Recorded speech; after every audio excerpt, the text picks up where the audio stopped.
સૌ જ્ઞાતિજનોને જય દ્વારકાધીશ।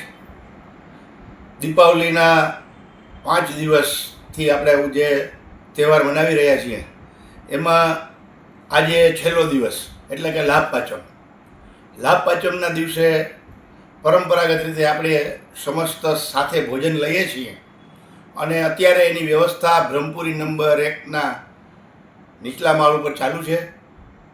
સૌ જ્ઞાતિજનોને હૃદયપૂર્વકની જ્ઞાતિ વતી શુભકામના કે લાભ પાંચમના પવિત્ર દિવસે ભગવાન દ્વારકાધીશજીના શ્રીચરણમાં પ્રાર્થના કરીએ કે સૌ કુટુંબીજનો ઉપર ખૂબ ખૂબ કૃપા ઉતરે, અનંત ઐશ્વર્યના આશીર્વાદ ભગવાન દ્વારકાધીશ આપણે સૌને આપે એવી પ્રાર્થના કરીએ અને લાભ પાંચમના દિવસે સૌને ખૂબ ખૂબ લાભ થાય એવી વ્યવસ્થાપક સમિતિ અને મધ્યસ્થ સભા વતી સૌને હું શુભકામના પાઠવું છું।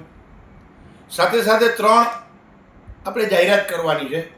એમાં પ્રથમ આવતીકાલે જ્ઞાતિની મહિલા મંડળ દ્વારા રંગોળી હરીફાઈ અને વાનગી હરીફાઈનું આયોજન કરેલ છે। એનો સમય છે બપોરના 2 વાગ્યાથી। રંગોળી કરવાવાળી જે કોઈ વ્યક્તિ છે એ બપોરે 2 વાગે આવશે અને 5 વાગ્યા સુધીમાં પોતાનું રંગકામ કરી રંગોળી તૈયાર કરી અને સંપન્ન કરશે। અને જે વાનગી હરીફાઈની અંદર માત્ર સ્વીટ બનાવવાની, મીઠાઈ બનાવવાની છે તો એ મીઠાઈ પોતાના ઘરેથી બનાવીને લઈ આવશે અને 5 થી 5:30ની વચ્ચે એ મીઠાઈ ત્યાં જે કંઈ અમારી વ્યવસ્થા છે એ વ્યવસ્થાની અંદર એ સુપ્રત કરશે અને 6 વાગ્યા પછી આ પ્રજાજનો માટે ખુલ્લું મૂકવામાં આવશે। તો સૌ જ્ઞાતિજનોને વિનંતી કે આપણા જે ઉભરતા કલાકારો છે, જે રંગોળીનું કામ કરે છે, જે મીઠાઈ બનાવવાનું કામ કરે છે, એમને પ્રોત્સાહિત કરવા સૌને વ્યવસ્થાપક સમિતિ દ્વારા સાદર આમંત્રણ છે। તો સાંજે 6 થી 9 આપણે જોવાનો લાભ લેશું।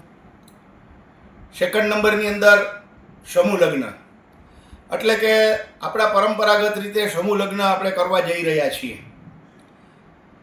કેટલાક વ્યક્તિઓની અમને વિનંતી આવી છે અને એમને કહ્યું છે કે આવતા વર્ષ પછીના વર્ષે એટલે કે 27ની અંદર સિંહસ્થ વર્ષ છે અને સિંહસ્થ વર્ષની અંદર લગ્ન, ચૌલકર્મ અને યજ્ઞોપવિત વ્રજ્ય હોય છે, એમાં એ પ્રસંગો કરી શકાતા નથી। એટલે આપણી વૈદિક પરંપરા અનુસાર આપણે એની અંદર સામેલ થઈ શકતા નથી। એટલે કેટલાકની વિનંતી આવેલી છે અને આપણે પણ એવું વિચારીએ છીએ કે સમૂહ લગ્ન સાથે આપણે બ્રહ્મપુરીની અંદર જે ભોજન વ્યવસ્થા રાખીએ છીએ અને અન્ય જગ્યાની અંદર જે સમૂહ લગ્ન રાખીએ છીએ એવી વ્યવસ્થા આપણે ગોઠવવાનો પ્રયત્ન કરીએ। અમને મૌખિક જે કંઈ માહિતી મળી છે એમાં લગભગ ટોટલ 15 પ્રસંગ થાય એવું છે, પણ 15 પ્રસંગથી આ આપણો પ્રસંગ દીપી ઉઠે નહીં। એટલે જ્ઞાતિજનોને વિનંતી છે કે તમારી આ યજ્ઞોપવિત હોય, ચૌલકર્મ હોય કે લગ્ન પ્રસંગ હોય, વહેલામાં વહેલી તકે 10 દિવસની અંદર આપ જ્ઞાતિનો સંપર્ક કરી, કાર્યાલયનો સંપર્ક કરી તમારા નામ નોંધાવી દો।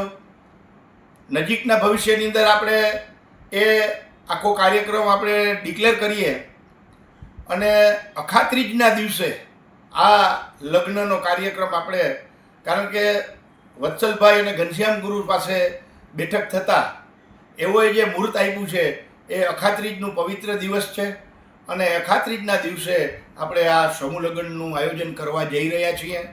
તો સૌ જ્ઞાતિજનોને વિનંતી છે કે આપણે આ લગ્ન જે રીતે થતા હશે એ રીતે કરવા છે।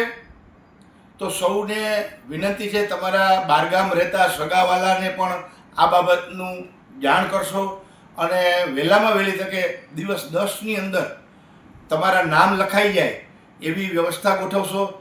તો શું થાય કે જે વ્યવસ્થા કરવાની છે એની અંદર સરળતા રહે, આપણે જગ્યા બીજી રાખવાની હોય તો એમાં અનુકૂળતા આવે અને આપણો પ્રસંગ આખો દીપી ઉઠે।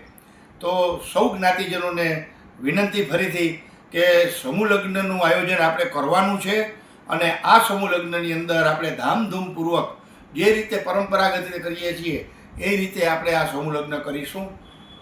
ત્રીજી વસ્તુ કે ભગવાન દ્વારકાધીશજીની અનુકંપા હશે તો આપણે એમના પાસે યજ્ઞના પૂર્ણાહુતિના દિવસે હરિદ્વાર મુકામે પ્રાર્થના કરેલી છે।